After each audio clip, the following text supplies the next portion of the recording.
everyone? I'm Kervin from Twin Rivers Wood Products, and welcome back. And today I'm stacking hickory wood down all the way down there, and bring it up here in a wheelbarrow and stack and giving it to Marlon. And he's gonna cut it up into smaller pieces. Smaller pieces, yeah. So it's all gonna look like that there when we're done. We're cutting it up into little pieces like this, which is what would you say these are 2-inch? Yeah, or less, inch and a half. Inch and a half, yeah.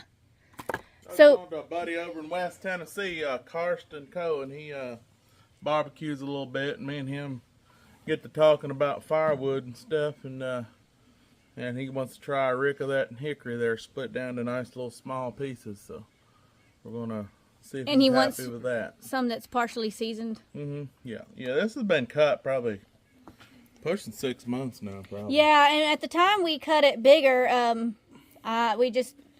We're probably from now on going to be cutting our hickory a lot smaller, but we just cut it bigger. I'm not sure why. So we're going through it and splitting it down into nice little. We just didn't know what everybody wanted. Yeah, back then, yeah. You know? I thought it was small enough. I always knew I could re-split it if we had to. That's the stuff I'm pulling out of there. I won't send that. Anything with rot or anything gets thrown out to the side. I just want premium wood. And today, probably later on, we may fool around and see if we can cut some skinless, barkless wood and put some in some bags. Yeah, that'd be fun. Yeah, we're going to just see what we can do there. Probably do some red oak, some white oak, some hickory like that. But stick around for that. But Kervin's doing a good job. Yeah. It wasn't quite a whole rick down there, but Kervin, you can, are you about done that one down there? Yeah. Just go to the next one and finish out till we get enough to fill that rack. But that's a lot of wood. That'll last them a long time. Oh, yeah. It looks really pretty there, too. Yeah. Oh, yeah. So, old Axis works so good for a re-split machine. It's just the best thing you can use. This Axis. And you can be real precise with it. Like you said, like some of them just, have a little bit of it's not really, is it necessarily called rot? I mean, it's getting to be that way. And he can easily just slice it right off, and that's what's laying here on the ground that you see. Oh, yeah. I don't let that kind of stuff go in my wood.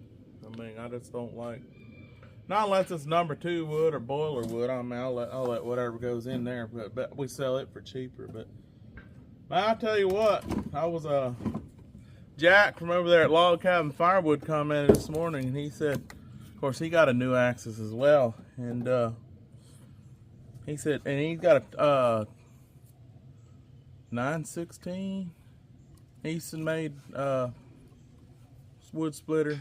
Okay. I think it's a 916 is what he's got, horizontal splitter, and he said that thing gets neglected because he just wants to run this one. So. And I kind of agree with him. I mean, there's nothing this machine can't do. I mean, I know that 24D is fast and all that, and it's going to find its place here, I'm sure. And we look forward to doing it for videos. If nothing else, we'll just do a lot of videos with it and show everybody. But for what I'm doing, the precision kind of wood cutting I'm doing, and as fast as this thing does it, it's so easy to just go right back and use this machine.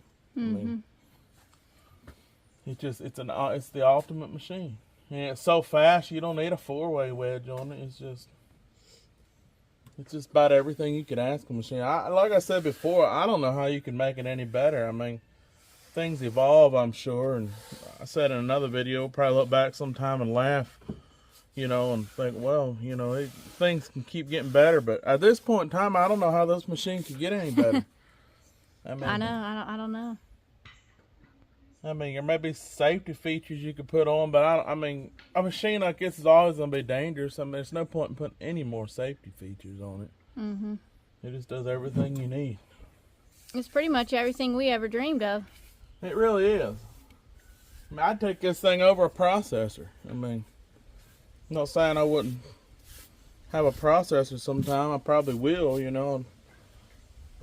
want to. My goal is to have all the Easton made lineup eventually, from the Ultra the whole way up to the Evo. I'd probably just rent them out, and do custom cutting. But I would like to display the whole lineup. But we'll see. We'll see if we can make that happen sometime. Yeah. It's a lot of money, but that sure would be neat. Well, we're planning on living a long time yet, so. Yeah, and I'm planning on being in the wood business for a long time. What about you? Yeah, for the Carol? rest of our lives, hopefully. Yeah, I'm planning to be in there for a long time too. I don't want to. I think I want to be a logger or something like this when I grow up. You want to take these machines from us when we're too old to run them? Maybe. Could be. And those little boys down there. Yeah. I'm sure they're going to be interested in That's it. what Jeff, he wants to log. Yeah. Well, that's Chris down there, but yeah. And we may fire the logging crew back up again when these young ones get a little older, and that's what they want to do. We'll get a tiger cat skidder and another knuckle boom and go to work. We got a dozer and everything else we need. Yeah. But it just kind of all depends on what these young ones want to do. I mean, I've made money in the logging business. I'm not afraid to fire it back up anytime. But we'll just see what they want to do. We'll see how the trucking goes.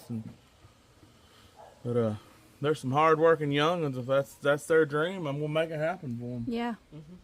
There's Jeff. Yeah. I guess I should take the camera down there and see how it's going. Yeah, talk to them a little bit. But yeah, if that's what you want to do, Kirby, I'll make it happen for you. You know, I ain't gonna turn down somebody that wants to work. Sure.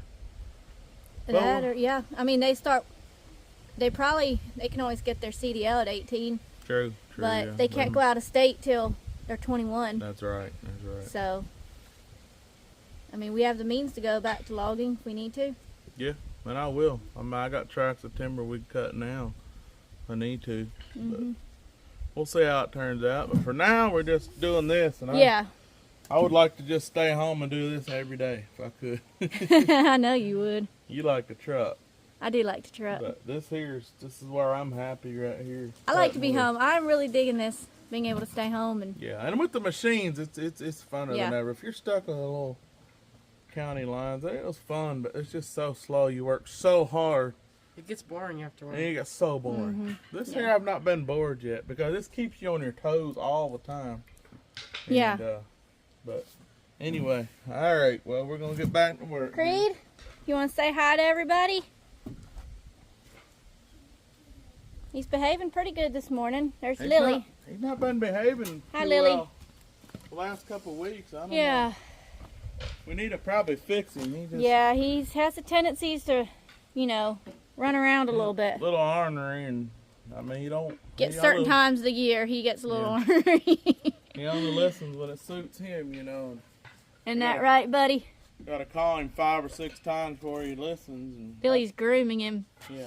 I don't work out in the road and there's the interstate and trucks flying by and he wants to just go. I mean, I don't trust him. That's why we do wear this shock collar on him.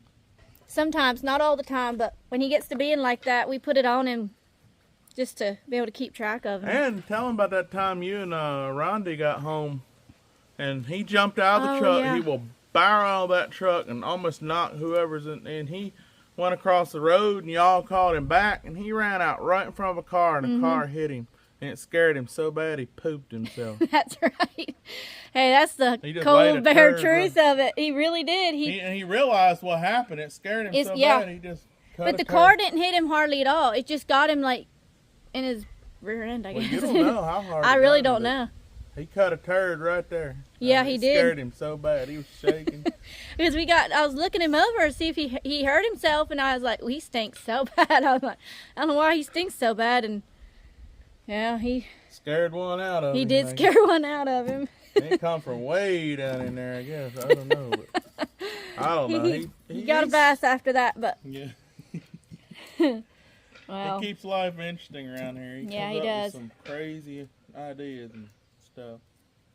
But Lily's a little more docile.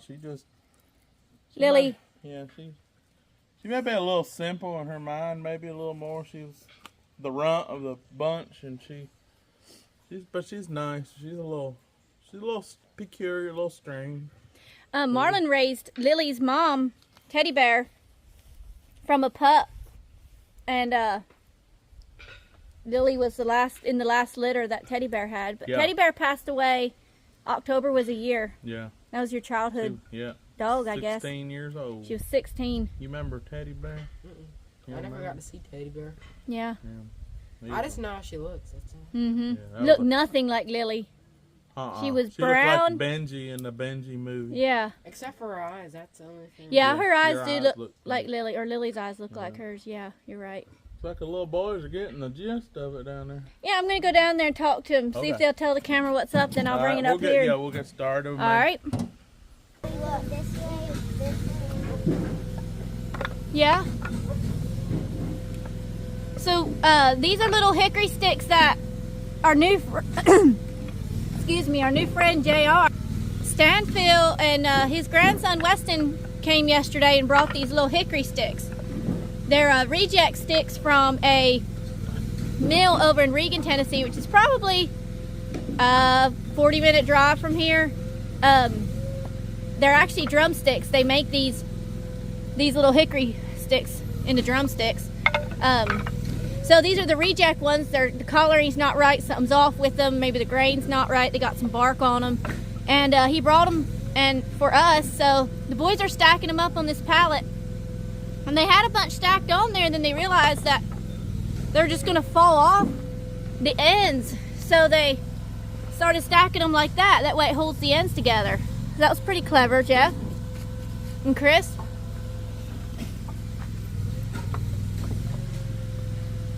So we can use these to barbecue or cook with, or the boys probably have lots of things they want to make with them. Is that right? Yeah. He already was you're making like buildings with them last night. So they'll be at it for a little while. They got all these over there to do yet. So they're going to be working for a little while.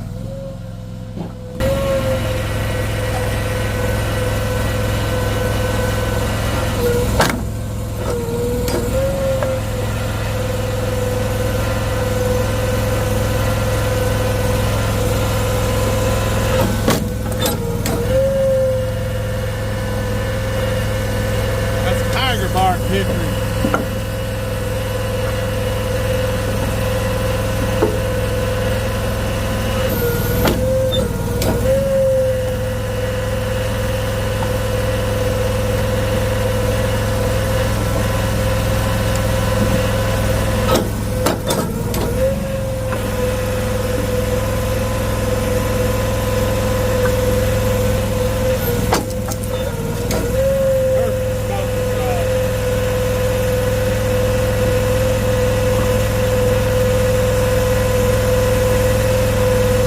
Tight bark hickory. Mostly what we have is tiger bark hickory, tight bark hickory, and tiger bark hickory. Tight bark, tiger bark, shaggy bark hickory. Mostly what grows here in Tennessee. There might be a bitter nut hickory here too, I'm not sure.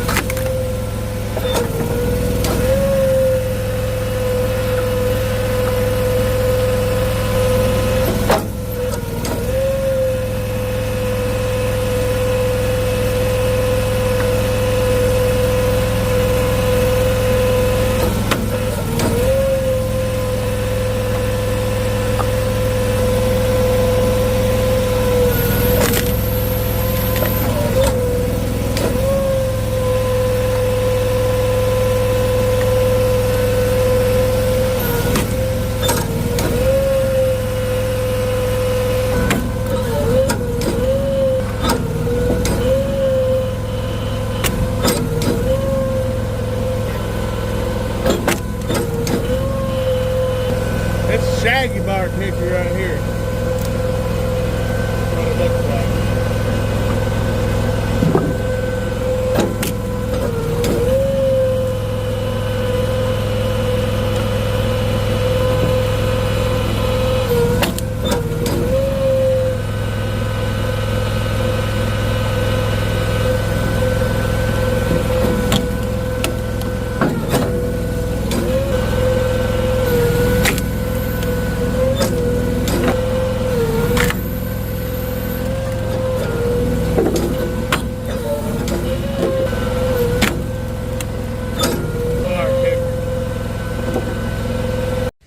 so we got this rack filled up, and this, does it finish the order, what Karsten wanted, Marlon? Yeah. Is that small, the hickory that we cut up into small, about 2-inch pieces for him to cook his barbecue with. So, looks real nice there. So anyway, I'm messing around with this old red oak. So I got some orders for some red oak. So this is skinless, barkless red oak right here. There's no bark and basically no sapwood on it. And it's 10-inch pieces. So it's gonna work really good.